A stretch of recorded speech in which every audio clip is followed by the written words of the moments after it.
नमस्कार। सभी का बहुत बहुत स्वागत है इस ध्यान सत्र में जुड़ने के लिए। और ये जो शहीदी सप्ताह चल रहा है, छोटे साहिबजादों की शहीदी, 3 उनकी कोतवाली में पेशियां होती हैं सरहंद में। आज तीसरा दिन है और आज सरहंद में नगर कीर्तन निकल रहा है और इतनी बारिश हो रही है कि 10 लाख से ज्यादा संगत उस नगर कीर्तन में, इतनी बारिश में, इतनी सर्दी में भी हिस्सा ले रही है, अपनी श्रद्धांजलि अर्पण कर रही है, उनकी कुर्बानियों को याद कर रही है। और वो ऐसी धरती है कि जहां की पवित्र जो छो है, जो उसका स्पर्श है, वही हमें अंदर से पूरा ऊर्जा से भर देता है, रोमांचित कर देता है, वाइब्रेट कर देता है। बट बात वही है कि जैसी श्रद्धा भावना होती है वैसा ही फल मिलता है। अगर हम मेला समझ के जा रहे हैं तो मेले के जैसे खा पी के वापिस आ जाएंगे, तो वो हमारे लिए एक मेला है बहुत बड़ा। और अगर हम कुछ लेने जा रहे हैं, अपनी झोली भरने जा रहे हैं, तो फिर अपनी श्रद्धा के हिसाब से झोलियां भरकर हम आते हैं। और आजकल इतनी सुविधा है, कहते हैं कि हाजिर गैर हाजिर, गैर हाजिर हाजिर।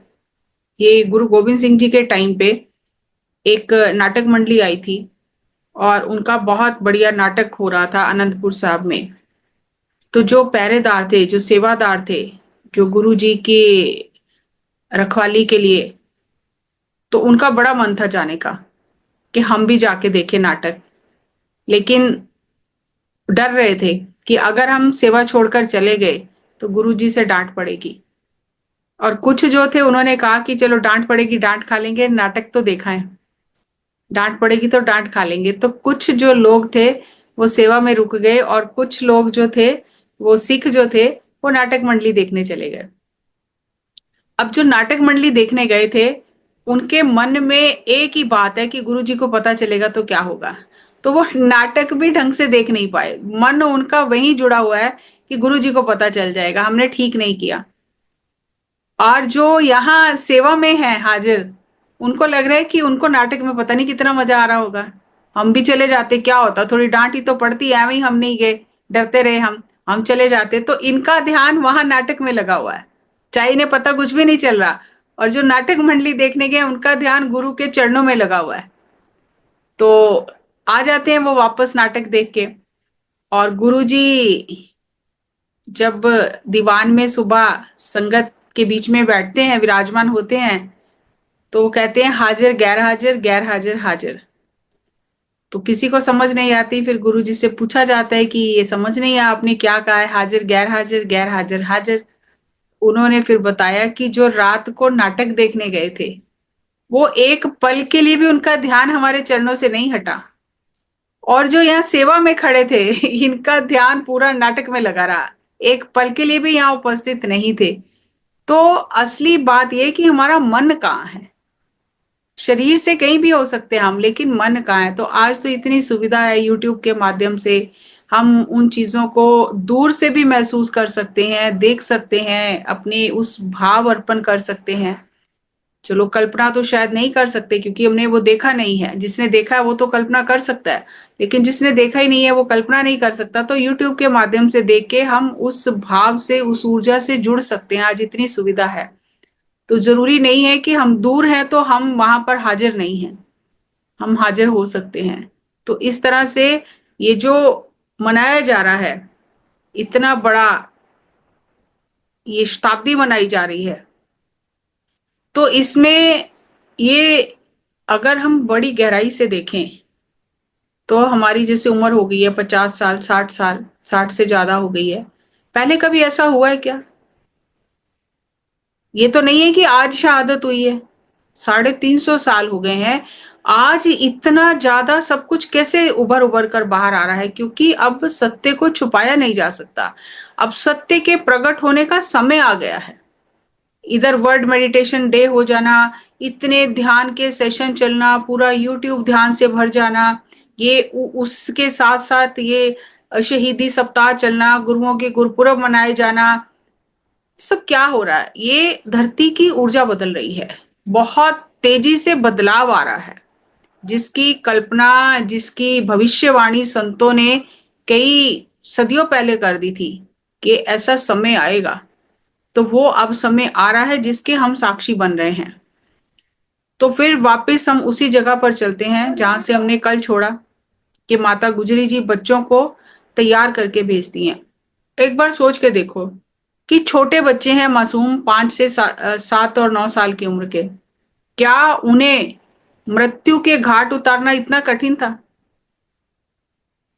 कभी भी उतारा जा सकता था, लेकिन क्यों उन्हें इतना समय दिया गया? 3 दिन उनको प्यार से मनाया गया, उनको डराया गया, उनको कष्ट दिए गए। क्यों इतना समय दिया गया? क्योंकि वो उनकी सोच को बदलना चाहते थे, उनके शीश को झुकाना चाहते थे। शीश मतलब सिर, मतलब विचार।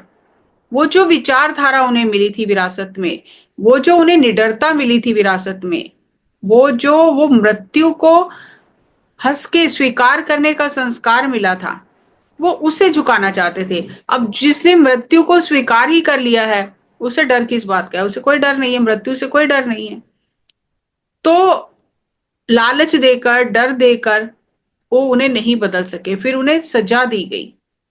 कहते हैं कि पेड़ के साथ बांध कर गुलेलों से मारा गया, और कपड़े जो होते हैं, जैसे मशाल जलाते हैं तो कपड़ों को जलाते हैं तेल डाल के, तो उस तरह के कपड़े जलाकर उनके हाथों में पकड़ाए गए, उनके मांस को जलाया गया। और 2 दिन तक माता गुजरी जी यही समझाते रहे कि परीक्षा में उत्तीर्ण होके आना। और जिस तरह एक बच्चा उत्तीर्ण होके आता है वापस, तो एक एक सवाल जवाब आके बताते थे कि आज ये हुआ, आज ये हुआ। तो माता जी उन्हें बहुत प्यार करती थी और कहती थी कि शाबाश बच्चों, आपने अपने पिता का, अपने दादा का नाम रोशन किया है। इसी तरह सिदक में रहना, मतलब एक होता है सिदक, एक होता है सिरड़। तो सिख धर्म में ये कहा जाता है, सिर जाए ते जाए मेरा सिक्खी सिदक ना जाए। चाहे सिर चला जाए, लेकिन गुरु की दी हुई सिक्खी, वो सोच, वो ताज जो गुरु ने दिया है, वो सिर से नहीं जाना चाहिए। सिर चला जाता है तो चला जाए। तो वही चीज बार बार साहबजादों ने वहां कोतवाली में आवाज बुलंद की। अब जो गंगू ब्राह्मण है, उसने कहा कि जहर मिला के दे दो और इनका हम सामान जो सोना है माता जी का ले लेते हैं, तो पीढ़ियों तक हमें कमाने की जरूरत नहीं पड़ेगी। तो उसकी माता जो थी गंगू की, शोभा माता, शोभा देवी, तो उसने मना कर दिया, ये पाप करने नहीं दिया। तो फिर उसने ये दूसरा रास्ता निकाला, और उसके मन में था कि मैं रात के अंधेरे में इन्हें ले जाता हूँ घर, क्योंकि दिन के समय अगर इन्हें लेके जाया जाएगा, तो एक तरफ तो डंडोरा पीटा जा रहा है कि भी जो भी गुरु परिवार की सहायता करेगा उसे कोल्लू में पीस दिया जाएगा, और जो उनकी खबर देगा उसे इनाम दिया जाएगा।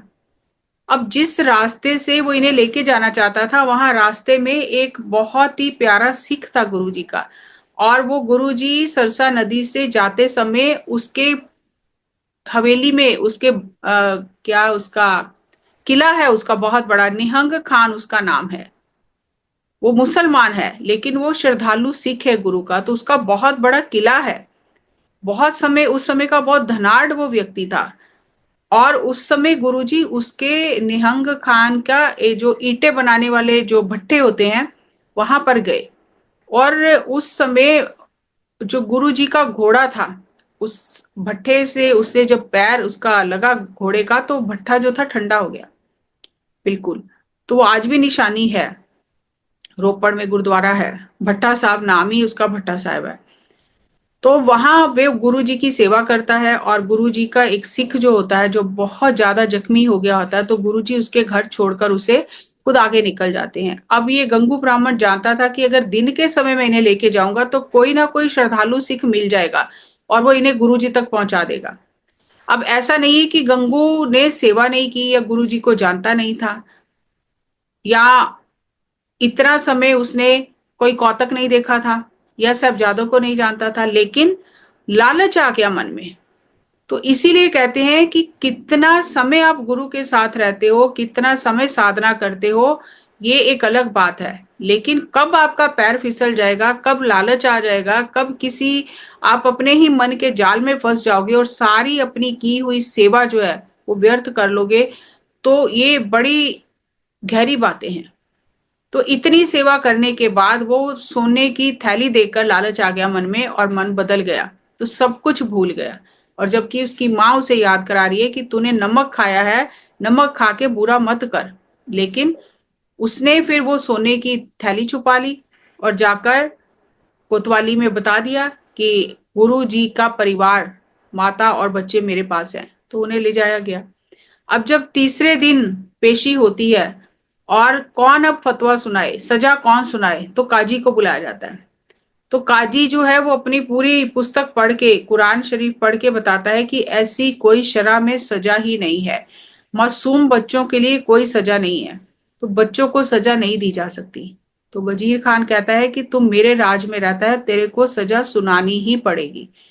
तो फिर वो डर के मारे वो सजा सुनाता है कि इन्हें दीवारों में चिन दिया जाए। तो फिर साहबजादों को दीवारों में चिनवा दिया जाता है।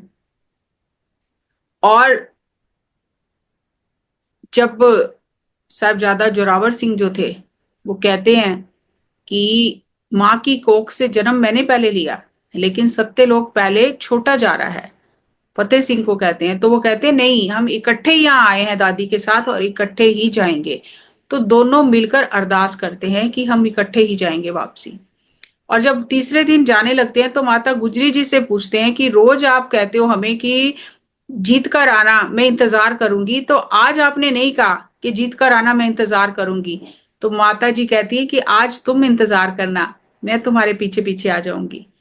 तो जब साहबजादों की शहादत हो जाती है तो वो अपने एस्ट्रल बॉडी में, अपने सूक्ष्म शरीर में माता जी के पास आते हैं और माता जी को कहते हैं अब चलो हमारे साथ, हम अपने सूक्ष्म शरीर में आ गए हैं, हमने अकाल का जो लिबास है पहन लिया है, अब हम काल से परे हो गए हैं, अब आप हमारे साथ चलो।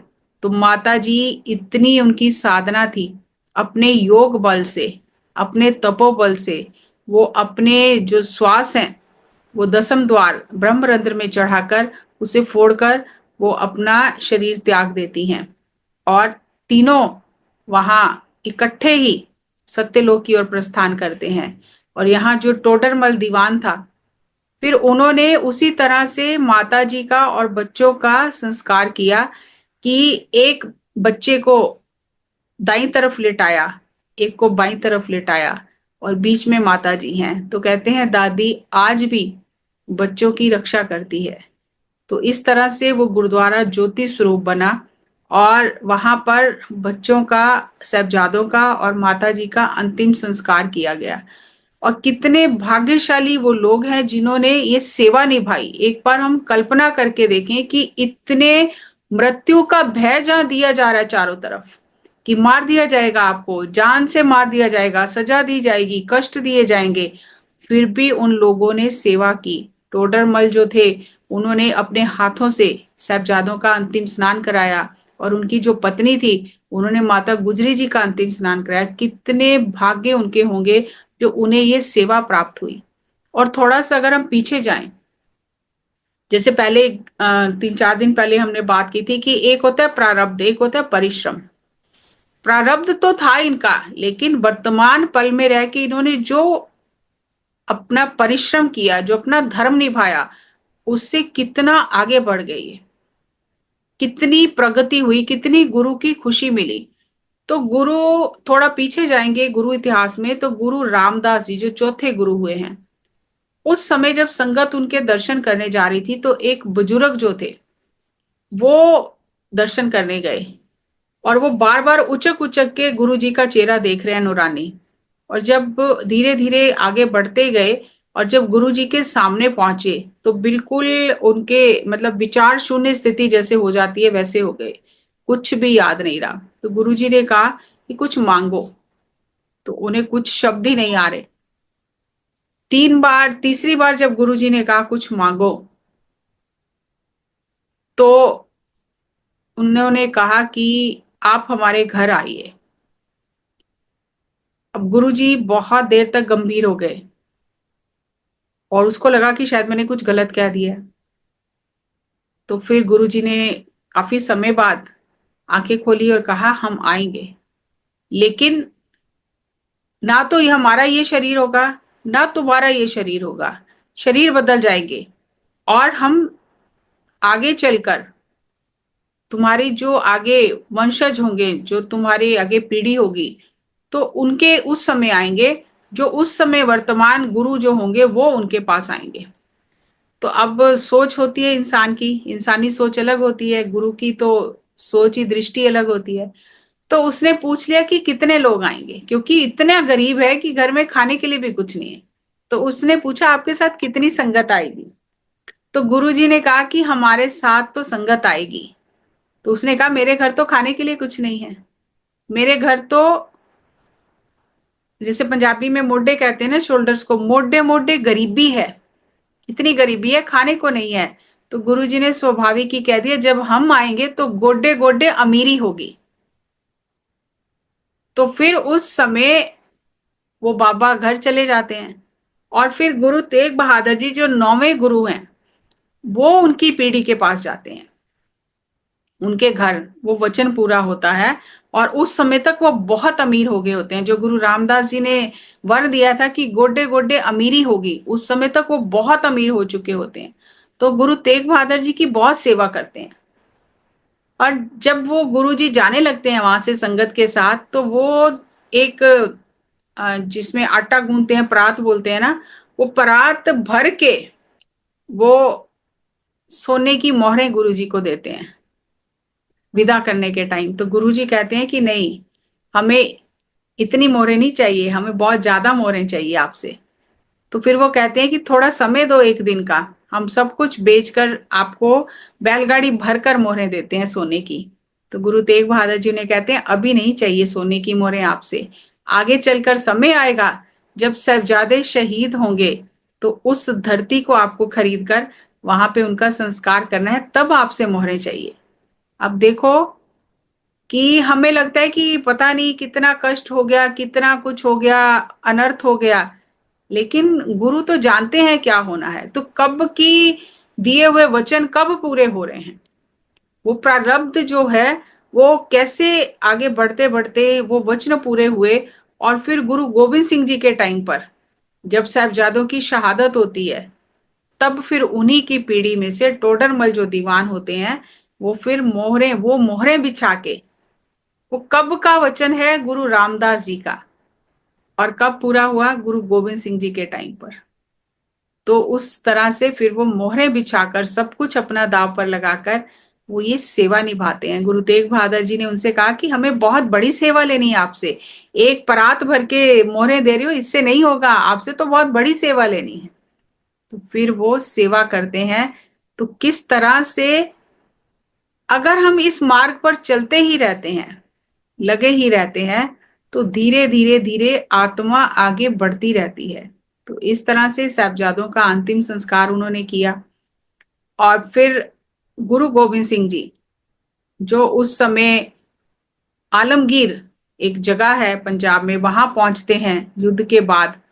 तो वहां का जो सरपंच होता है उसे कहते हैं कि छोटे साहबजादों का पता करा के किसी को भेजो, छोटे साहबजादों की खबर लेके आए। पता तो सब कुछ होता है उन्हें, लेकिन फिर वो कहता है कि अगर किसी और को भेजा तो हो सकता है वो भी पकड़ा जाए, क्योंकि मुगल ये कभी नहीं चाहते थे कि गुरु जी तक ये खबर पहुंचे, क्योंकि वो तो पहले ही बहुत डरे हुए थे। उन्हें लगता है कि जब हमारे 10 लाख के घेरे से वो निकल गए, और तब पहले तो उन्हें लगा कि जब बच्चों को पकड़ लिया है तो अब हम गुरु जी को झुका सकते हैं कि देखो अगर आपको अपने बच्चों को छुड़ाना है तो हमारी शर्तें मानो। लेकिन वो क्या जानते थे कि ये तो लीला ही कुछ और हो रही है। तो डर था उनके मन में बहुत कि अगर गुरुजी आ गए तो क्या होगा, क्योंकि वो बाल बांका भी नहीं कर सके, इतने 14 युद्ध हुए, बाल बांका भी नहीं कर सके। तो फिर नूरा माही जो है, तो वो सरपंच कहता है कि नूरा माही जो मेरे यहाँ रहता है, उसकी बहन सरहंद में उसकी शादी हुई है, वो अपनी बहन से मिलने के बहाने जाएगा, और फिर वो वहां से पता करके आएगा कि क्या क्या हुआ, कैसे शहीदी हुई। ये तो पता चल जाता है शहादत हो गई, लेकिन कैसे हुई, क्या हुआ। तो फिर वो नूरा माही जो है वो सरहंद जाता है अपनी बहन के घर, और वो वहां से उसकी बहन उसे रो रो के सब कुछ बताती है कि इस तरह से इतने कष्ट दिए गए और इस तरह से हुआ। तो वो नूरा माही जब वहां गया होता है सरहंद में, तो गुरुजी बार बार सिखों को कहते हैं जरा पेड़ पर चढ़ के देखो, नूरा माही वापिस आ रहा होगा। थोड़ी देर बाद फिर कहते हैं कि पेड़ पर चढ़ के देखो, दूर से नूरा माही आ रहा होगा। बहुत देर होगी, कब का गया, अभी तक आया नहीं है। तो सारे बड़े हैरान होते हैं कि गुरुजी इतने बेचैन क्यों हो रहे हैं, इतना कुछ हो गया, गुरुजी ने कभी ऐसी बात नहीं की, और आज थोड़ी थोड़ी देर बाद कहते हैं कि पेड़ पर चढ़ के देखो। शायद छोटे साहबजादों का प्यार इतना है कि याद आ रही है उन्हें, तो इसलिए वो उतावले हो रहे हैं। तो फिर वो पेड़ पर चढ़ के देखते हैं, जब बार बार कहते हैं तो कह रहे हैं अभी नहीं आ रहा, अभी नहीं आ रहा। कितनी बार पेड़ पर चढ़ के देखते हैं, फिर आखिर एक जो चढ़ता है पेड़ पर, वो कहता है कि नूरा माही दूर से आ रहा है, दिखता हुआ, आता हुआ दिखाई दे रहा है। तो जब नूरा माही आता है, और बड़ा हैरान होते हैं सारे कि सुबह गया और शाम को वापिस आया, जबकि रास्ता 2 दिन का है। और वो भी बड़ा हैरान है कि मैं 2 दिन अपनी बहन के घर रह आया हूं, और यहाँ अभी मैं हिसाब लगा रहा हूं, तो सुबह गया हूँ, शाम को वापिस आ गया हूं, तो ये कैसे हुआ सब कुछ, कि मैं वहां से खबर भी लेके आ गया, वहां रह के भी आ गया, और यहाँ अभी इस समय के हिसाब से मैं सुबह गया हूं और शाम को वापिस आया हूं।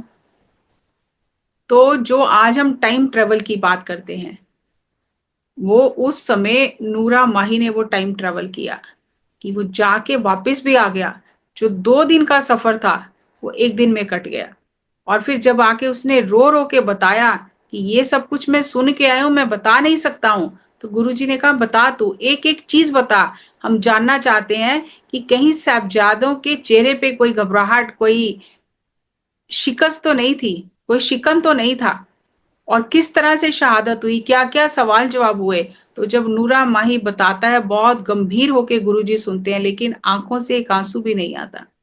तो उस समय जब सारी व्यथा सुनने के बाद, वो जो घास का एक पौधा होता है, उसे तीर से उखाड़ते हैं कि अब मुगल राज की जड़ें उखड़ जाएंगी, क्योंकि किसी भी धर्म में छोटे बच्चों को इतना कष्ट देना, ये किसी भी धर्म में नहीं लिखा हुआ। तो अब इसका फल ये होगा कि मुगल राज की जड़ें उखड़ जाएंगी। और फिर वैसा ही होता है कि सरहंद से जाने के बाद, फिर सब सुनने के बाद जब गुरुजी आगे नांदेड़ में जाते हैं, महाराष्ट्र की तरफ जाते हैं, तो बंदा बहादुर को तैयार करके भेजते हैं। तो बंदा बहादुर आके बदला लेता है फिर साहबजादों की शहादत का। लेकिन गुरुजी ने जो धर्म पर चलना सिखाया, सत्य पर चलना सिखाया, तो यहाँ पर जिन्होंने कोई जिनका कोई कसूर नहीं था, उन्हें कुछ नहीं कहा जाता। और इतनी हैरानी होती है जब इतिहास पढ़ते हैं कि वजीर खान की जो बेगम थी, बेगम जैना, उसने कहा था कि ये गलत है, गलत कर रहे हो, मैं अपनी जान दे दूंगी। लेकिन वजीर खान ने उसकी सुनी नहीं। तो वो कह रही थी मैं अपने बच्चों को लेके मैं अपने मायके चली जाऊंगी, मैं यहाँ नहीं रहूंगी, यहाँ अनर्थ कर रहे हो। और जब बंदा बहादुर ने सरहंद को तहस नहस किया, तो उस समय वजीर खान को तो सजा दी, लेकिन उसकी बेगम को और उसके बच्चों को सकुशल उसके मायके पहुंचाया, उन्हें कुछ नहीं कहा। जैसे गंगू को सजा दी, लेकिन उसकी माता को कुछ नहीं कहा। तो जिस जिसने उसमें हिस्सा लिया था, साहबजादों की शहादत में, सिर्फ उन्हें ही सजा दी गई। चाहे उनके परिवार के लोग थे जिन्होंने उस बात के लिए मना किया था कि ये गलत है, ऐसा नहीं करना चाहिए, उन्हें इज्जत मान से जहां वो जाना चाहते थे वहां पहुंचाया गया। तो गुरु जी ने सिखों को धर्म पर चलना सिखाया, किसी से जाति वैर या किसी से दुश्मनी निकालने के लिए नहीं तैयार किया। तो इसीलिए पहले संत बनाया, फिर सिपाही बनाया। तो वो जो सोच साहबजादों को दी कि सिर जाए लेकिन सिदक नहीं जाए, सिरड़ नहीं जाए, तो इस तरह से साहबजादों की शहादत होती है, माता जी की शहादत होती है। और गुरु जी बड़े चाव से खुशी खुशी ये कहते हैं कि इन पुत्रन के शीस पर वार दिए सुत चार, चार मुए तो क्या हुआ, जीवत कई हजार। तो उन्होंने हमें अपने पुत्र पुत्रियां बनाया है। हम अपने अंदर जरा झांक कर देखें, क्या हम पुत्र और पुत्रियां बनने लायक हैं? क्या हम उस मार्ग पर चल रहे हैं? इतनी कुर्बानियां उन्होंने की, हमारी झोली में सुख डाले। आज हम जो इतने सुख भोग रहे हैं, उन्हीं के जो उन्होंने दुख सहे, उसकी बदौलत हम सुख भोग रहे हैं। लेकिन फिर भी हम गुरु के बताए हुए मार्ग पर नहीं चल रहे। सुख तो भोग रहे हैं, लेकिन हम उस सत्य के मार्ग पर, गुरु के बताए हुए मार्ग पर नहीं चल रहे। तो हमें जागने की जरूरत है। खाली लंगर लगा लेना, गुरुद्वारे चले जाना, नगर कीर्तन में भाग लेना और मेले की तरह जाके एंजॉय करके आ जाना, ये इसका मतलब नहीं है। इन सब कथाओं का मतलब ये है कि हम भी उस मार्ग पर चलें, तभी हमारी आत्मा की यात्रा पूर्ण होगी। और अगर हम इसी तरह से करते रहे, खाया पिया सो गए, ऐश की मौज की, तो फिर आत्मा की यात्रा लंबी होती चली जाएगी और हमें बार बार धरती पर जन्म लेने पड़ेंगे, जब तक हम धर्म पर चलना नहीं सीख लेते, सत्य पर चलना नहीं सीख लेते। तो कल मैं जो कविता आपको बता रही थी, उसका एक स्टैंजा मैंने बाद में ध्यान आया मुझे, जिसमें गुरुजी कह रहे हैं कि ठहर दया सिंगा शोक लाला दा मनाई ना, लाशा उत्ते कफना दी गल भी चलाई ना। तो उसका आखिरी जो स्टैंजा है उसमें कवि, पूरा सुनाइए, पूरा सुनाइए शुरू से। ठहर दया सिंगा शोक लाला दा मनाई ना, लाशां उत्ते कफना दी गल भी चलाई ना। ठहर दया सिंगा शोक लाला दा मनाई ना, लाशां उत्ते कफना दी गल भी चलाई ना। पाइए शहीदी जिना तन मन वारे ने, सारे सिंह मैनू मेरे पुत्तां तो प्यारे ने। पाइए शहीदी जिना तन मन वारे ने, सारे सिंह मैनू मेरे पुत्तां तो प्यारे ने। कर ले यकीन मेरा होर अजमाई ना, लाशां उत्ते कफना दी गल भी चलाई ना। ठहर दया सिंगा शोक लाला दा मनाई ना, लाशां उत्ते कफना दी गल भी चलाई ना। उड़ गईया रूहां बाकी मिट्टी दिया ढेरिया, पैनिया शहीदा दिया कदरां बथेरिया। उड़ गईया रूहां बाकी मिट्टी दिया ढेरिया, पैनिया शहीदा दिया कदरां बथेरिया। लाशां वेख लाला दिया एवें घबराई ना, लाशां उत्ते कफना दी गल भी चलाई ना। ठहर दया सिंगा शोक लाला दा मनाई ना, लाशां उत्ते कफना दी गल भी चलाई ना। कफना दे विच जदों लाशां लुक जानिया, अजीत ते जुझार दिया रूहां रुस जानिया। कफना दे विच जदों लाशां लुक जानिया, अजीत ते जुझार दिया रूहां रुस जानिया। डोल गया बाप साडा पुत्तां तो कहाई ना, लाशां उत्ते कफना दी गल भी चलाई ना। ठहर दया सिंगा शोक लाला दा मनाई ना, लाशां उत्ते कफना दी गल भी चलाई ना। इन पुत्रन के शीस पर वार दिए सुत चार, इन पुत्रन के शीस पर वार दिए सुत चार। चार मुए तो क्या हुआ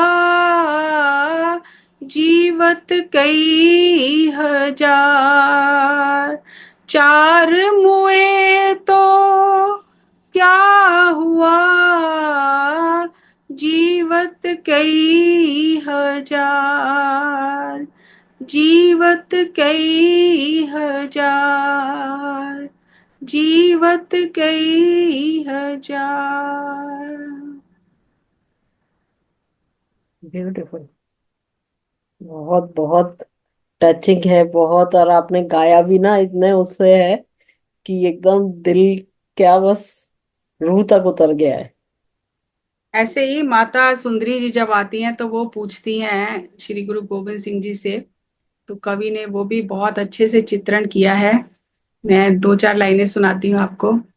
माता सुंदरी पूछे बाजा वालियो, माता सुंदरी पूछे बाजा वालियो, मेरे लाल प्यारे तुहाडे नाल नहीं, दे लोरियां जिन्हां नू मैं सिपालिया, दे लोरियां जिन्हां नू मैं सिपालिया, ओ अखियां दे तारे तुहाडे नाल नहीं, किथे छड़ आयो हंसां दी डार नू, किथे छड़ आयो मिठे मिठे प्यार नू, मावां पुत्रां दे बाजो ना सुहांदियां, मावां पुत्रां तो वारे वारे जांदियां, तुसी सागर, तुसी सागर अथाहो बाजां वालियो, अज दिस दे किनारे तुहाडे नाल नहीं, माता सुंदरी पूछे बाजां वालियो, मेरे लाल प्यारे तुहाडे नाल नहीं।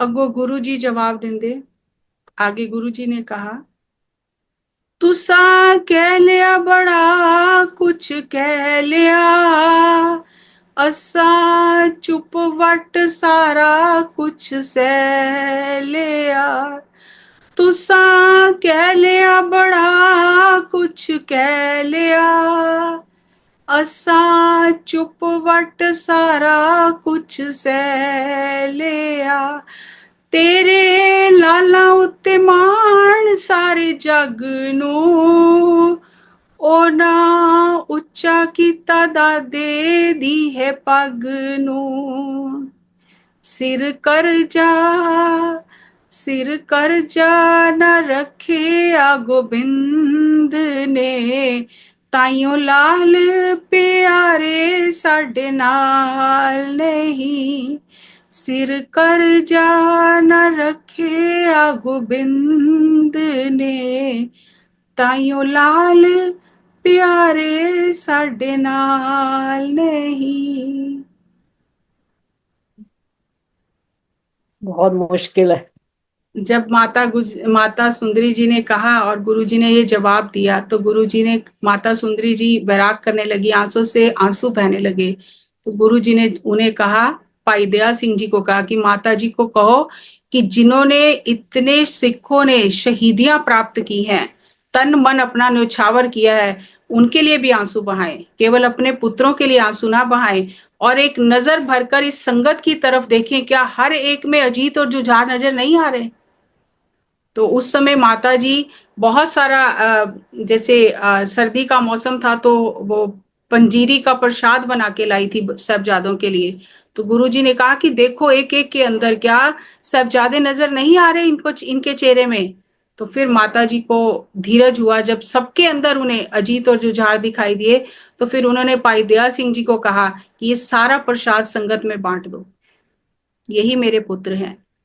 तो इतना कुछ हमें दिया, हमें पुत्र पुत्रियां बनाया, हमें सिंह और कौर बनाया, तो अब हमें उनके बताए हुए मार्ग पर चलना है। आज मैं भी बहुत इमोशनल हो गई और कहाँ से मुझे याद आ गया पहले बहुत गाती थी, अब तो बहुत सालों से छोड़ दिया। सो थैंक यू, सभी का बहुत बहुत धन्यवाद। इसी तरह जुड़ते रहें और ये संस्कार हमारे अंदर भी बस जाएं, वो निडरता, वो सत्य और धर्म पर चलना हमें भी आ जाए, तो हमारा भी जीवन धन्य हो जाए। आप किसी को कुछ बात करनी है, कुछ कहना है, कुछ शेयर करना है तो आप कर बहुत सकते हैं। बहुत सुंदर जस्सी जी, बहुत सुंदर। कि कैसे वो पिता होंगे, कैसी वो, मैं इस समय श्री गुरु गोविंद सिंह जी को गुरु रूप में की बात नहीं कर रही उनके, पर उनके पिता रूप की बात कर रही हूँ। केवल पिता, एक एक जैसे साधारण एक पिता होता है, एक साधारण एक माता होती है, पर वो साधारण से कितना ऊपर, और वो पुत्र कितने ऊपर। इतना सब कुछ हमारे सामने सामने ही सब परसा हुआ है, पर हम उस थाली में से कुछ खा ही नहीं पा रहे, कौर ही नहीं बना पा रहे। खाना तो बहुत दूर की बात है, अभी हम कौर ही नहीं बना पा रहे उस थाली में से। क्योंकि वैसा बनने के लिए, उस कौर को खाने के लिए, हमको अभी बहुत मेहनत करनी बाकी है अपने ऊपर। बहुत सुंदर, बहुत बहुत प्रणाम है उन गुरुओं को। प्रणाम तो शब्द बहुत ही छोटा है, यहाँ आकर सब शब्द खत्म हो जाते हैं। शब्द खत्म हो गए। मतलब अगर आप ग्रेटिट्यूड बोले, आप थैंक यू बोले, आप लव बोले, कहाँ, ये तो एग्जिस्ट ही नहीं करते उनके आगे। बिल्कुल ऐसे बौने से शब्द की दिखेंगे ही नहीं। तो शब्द तो नहीं है, पर प्रणाम है। फिर भी जो हमारे पास शब्द प्रणाम ही है, और इससे बड़ा मेरे पास तो इस समय कोई शब्द नहीं आ रहा। तो बस केवल प्रणाम है उन चारों पुत्रों को, उस पिता को, उन माता को, उन दादी को,